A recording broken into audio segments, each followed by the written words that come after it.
Good afternoon, everyone, or sorry, good evening. So today I'm going to be showing you guys how to solve a problem about evaluating limits. So recently the problems we've been getting, even though a lot of them do give us the value of the limit, like as x goes to 4, x goes to 2, even though I think the term Professor used was direct substitution, that's causing us to get 0 in our answers. So even though plugging it in can sometimes work, these answers or these problems in particular don't. They require us to factor, mainly because they do deal with polynomials. So I'm going to be showing you guys kind of how to factor them and also know when to divide them out and then when to plug in the value to get your final answer. So that being said, for today's question, we have evaluate the limit for as the limit of x goes to 5 from x minus 5 divided by x cubed minus 5x squared plus 4x minus 20. So as you guys can see, we do have a polynomial, which means that's the same part, that particular part is what we're going to be focusing on. We don't really have to worry about the numerator, the x minus 5, just because it doesn't have a polynomial, so there's nothing to factor, right? Sometimes we'll get problems where that polynomial is in the numerator, and in that case, then we would factor that area. So it just kind of depends where it's at, but this problem in particular happens to be in the denominator, so that's the core area we're going to be focusing on. So because this one has 4 different variables, it's a little bit trickier to factor, not gonna lie. I have problems factoring trinomials sometimes. But what I usually do is I separate, because we have an even amount of values, I separate 2 and 2. So in this case, I'm gonna have the x cubed. I'll write it down. It's a lot easier to show you guys. So I have x cubed minus 5x squared in one pair of parentheses. And then I'm going to have the 4x minus 20 and another pair. So just kind of like this, right? Kind of like if you already factored it, you're going to have them separated in a couple, I guess you could say. And as I said, I'm focusing on the denominator just because that's the part we need to factor. We don't really need to worry about the numerator until the end.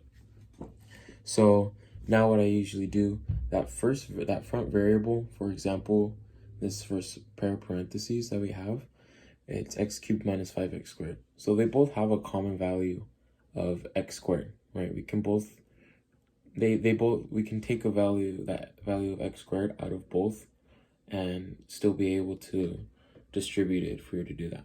So it's kind of like working backwards for distributing. So we just take out that x squared and then we'll be left with x minus 5, right?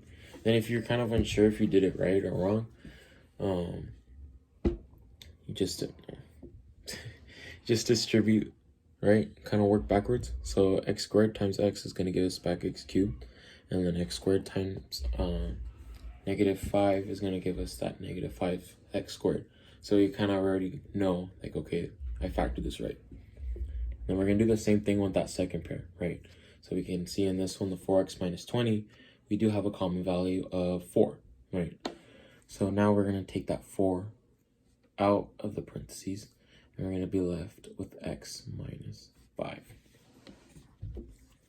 So it should be left with this, right? And let me change that way. Kind of see. So right here, we're focusing on this part. So this is what we should have after factoring, all right? So as you guys can see, we have 2 of the x minus 5, right? So that's a common variable that we have. So we can just pretty much, like, literally just combine that into 1 because we already have it, right? So now, let me erase this part.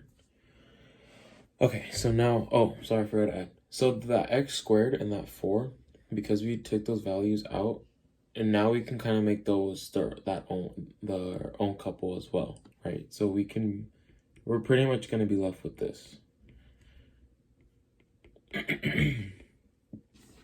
So this is going to be the factored form of our polynomial, right? And if you guys want, you can, right, distribute it all, kind of double check. Actually, let me do that. Let me check, because I don't want to seem like I don't know what I'm doing.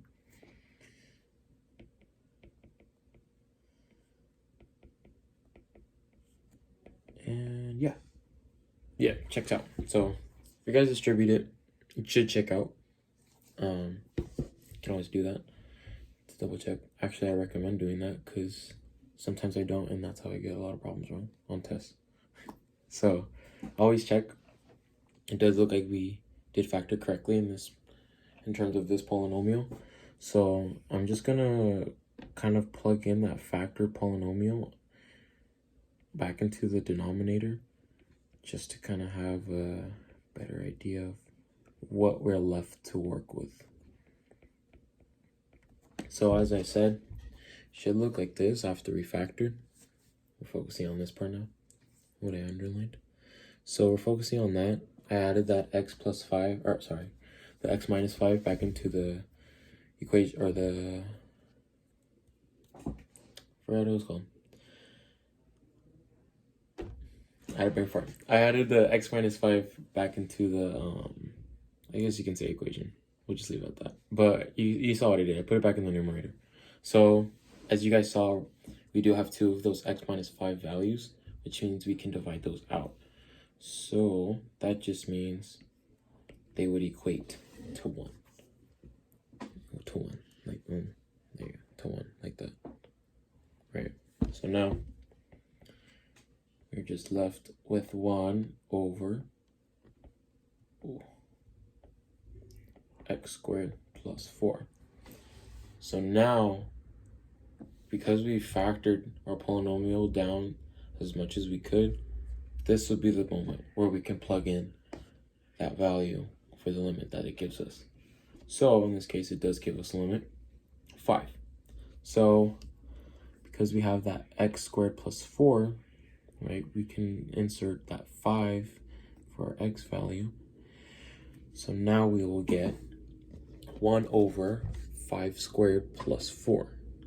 If you guys can see that at the bottom. Now it's just a matter of the, what's it called? PEMDAS? Yeah, PEMDAS. So, right, we just do 5 squared, it's 25.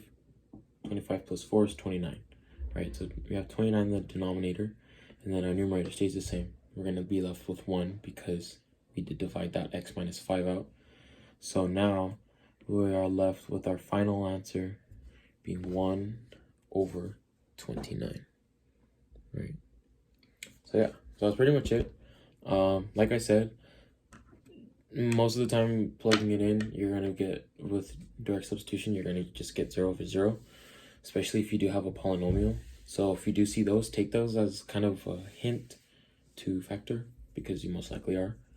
And whether they're in the numerator or denominator, you're still going to factor them the same, right? You're still going to have to factor. You're still going to plug in that value once you do factor. You're still going to get some kind of answer, or you should get some kind of answer that is not 0. And also too, like I said, if you guys do factor, especially with polynomials, I know it's a little bit easier with trinomials. If you do factor with like polynomials, various ones, kind of do what I did, right? Check it, make sure that you're right. Just because I mean, you guys saw I was a little bit unsure about this too. But yeah, it helps. So I hope this kind of helped you guys understanding visually, and good luck on the final.